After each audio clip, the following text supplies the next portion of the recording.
So we come to an interesting question. Are we living in a country that sets us up to be successful? Are we living in a society that's designed to make us achieve what we need to achieve? It's kind of an interesting question because after all we live here and it's a very large part of our world. So Mel, do we live in a world that helps us achieve what we should be? We're so fortunate to live in New Zealand. We really are so much better off than so many other countries around the world. There are two sides to living in New Zealand. One of those sides, on the negative side of things, is that it's really, really easy for people to access credit. And in fact, my 18-year-old son, as soon as he went into university, he was immediately offered from the bank a student overdraft and a credit card, not to mention student loans. So the way that our system fundamentally is set up is enabling people to get into a cycle of debt and become a debtor, have a debtor-friendly mentality right from the word go, and that's not a healthy thing necessarily. It can actually be really harmful to people. So if this is happening, and let's face it, the organisations that do this are there to make sure they make money for their shareholders. Correct. And that's their prime thing. It isn't always about the customer. But why is it people in business don't seem to see this coming? Why is it we lend money just perhaps not even seeing that it might not come back? And how does that hinder us getting the money back? Yeah, perfect. And in fact, Bill, you've hit the nail on the head about two key points there. One of it is, in fact, that businesses don't necessarily get that they are effectively lending people money.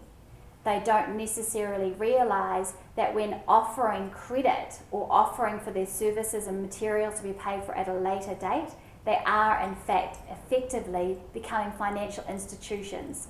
They are cash flowing another business by offering them credit. So that's a good key point. Mm. Another key point is that we often have what we call lifestyle debtors. What a lifestyle debtor is somebody that will know the system. By the system we mean legislation, what the boundaries are and how far they can push it.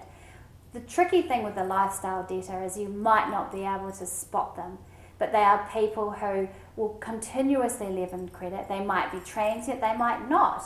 They might drive the fanciest car, but they may also be the people that you least expect it to be. And these are people who just continuously live a lifestyle of non-payment.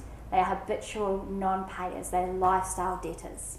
Okay, so at one extreme we have people who go out of their way to actually take advantage, and at the other extreme we have people who just their fortunes change. Correct. And so they never intended to default, but they have. Correct.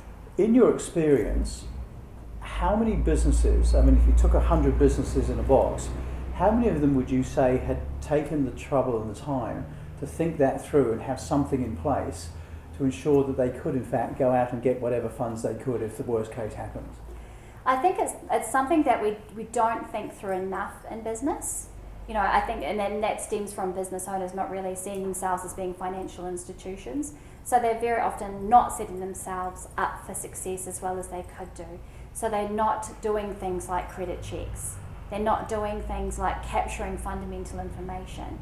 They're certainly not doing anything from a contractual basis.